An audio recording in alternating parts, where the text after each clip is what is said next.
ఇక మనం ఒక్కసారి జరిగిన ఘటనలు కనుక క్షుణ్ణంగా పరిశీలిస్తే ఇక్కడ రెండు విషయాలు మనం అర్థం చేసుకోవచ్చు. మొదటిది, పెహల్గాంలో జరిగిన ఉగ్రదాడి చాలా సున్నితమైన ఏరియాలో జరిగింది. జమ్మూ కాశ్మీర్ అనగానే ఎన్నో దశాబ్దాలుగా నలుగుతున్న ఏరియా. ముఖ్యంగా కేంద్రంలో మోదీ నాయకత్వంలో జమ్మూ కాశ్మీర్ విషయంలో తీసుకున్న ఎన్నో విప్లవాత్మక నిర్ణయాలతో భారత్లో ఉన్న ప్రజల్ని టార్గెట్ చేశారు కసాయి మోకలు. ఆడవాళ్లకి ఎంతో ముఖ్యమైన సింధూరానికి ప్రతీకగా నిలిచే మగవాళ్ల ప్రాణాలు బలికొంటూ పోయే మీ మోదీతో చెప్పుకో అని బెదిరించి మరీ ఒక సంకేతాన్ని పంపారు.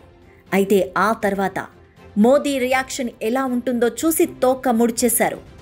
ఇక నెక్స్ట్ పాయింట్ కనుక గమనిస్తే అహ్మదాబాద్ గుజరాత్లో అతి కీలకమైన ప్రదేశం.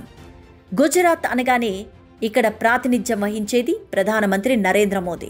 ఇక నుంచి వరుస సంఘటనలు ఇలాగే జరుగుతాయి అనడానికి ఇది ఒక సంకేతంగా ముష్కర్లు ఇలాంటి దాడులకు తెగబడుతున్నారా అనే సందేహమైతే ప్రతి ఒక్కరిలో కలగక మానట్లేదు.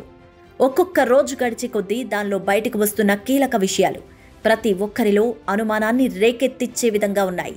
Fuel tank main switch off చేయడంతోనే ఈ ఘటన జరిగింది. అది కావాలని ఎవరో చేస్తేనే కానీ జరిగే పనైతే కాదు.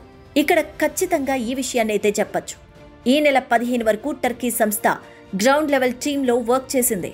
అయితే ఈ సిరీస్లో ఉన్న విమానానికి సంబంధించి టర్కీ సంస్థ ఇలాంటి పనులు చేయలేదని చెప్తున్నా వారు వేరే వారితో చేయించే అవకాశమైతే లేకపోలేదు. కాసులికి కక్కుర్తిపడో లేక మరేదైనా ప్రాణభయమో ఇంకేదైనా కారణం కావచ్చు. ఎవరైనా ఇలాంటి ఘాతుకానికి పాల్పడేలా పరిస్థితులు వాళ్ళని ప్రేరేపించాయా?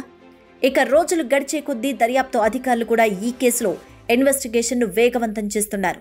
అయితే కొందరు వ్యక్తం చేస్తున్న అనుమానం ప్రకారం ఇది కూడా భారత్కి ఒక దొంగ దెబ్బ తీసే చర్య అయ్యుండొచ్చు, లేదా ప్రధాని మోదీకి వార్నింగ్ ఇచ్చే సంకేతము కావచ్చు అని చెప్తున్నారు.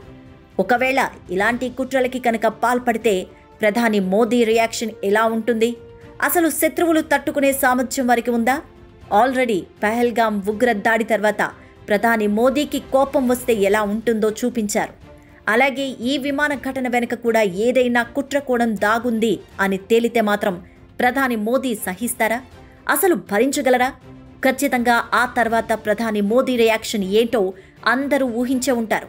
కాబట్టి కేంద్రానికి సపోర్టుగా ప్రతి ఒక్క భారతీయుడు నిలుస్తాడు అనడంలో ఎలాంటి సందేహము లేదు. అలాంటి దేశద్రోహులకి తగిన గుణపాఠం చెప్పాల్సిన అవసరం ఎంతైనా ఉందని విశ్లేషకులు సైతం అభిప్రాయాన్ని వ్యక్తం చేస్తున్నారు. చూద్దాం దర్యాప్తులో ఏం తేలబోతోంది అనేది.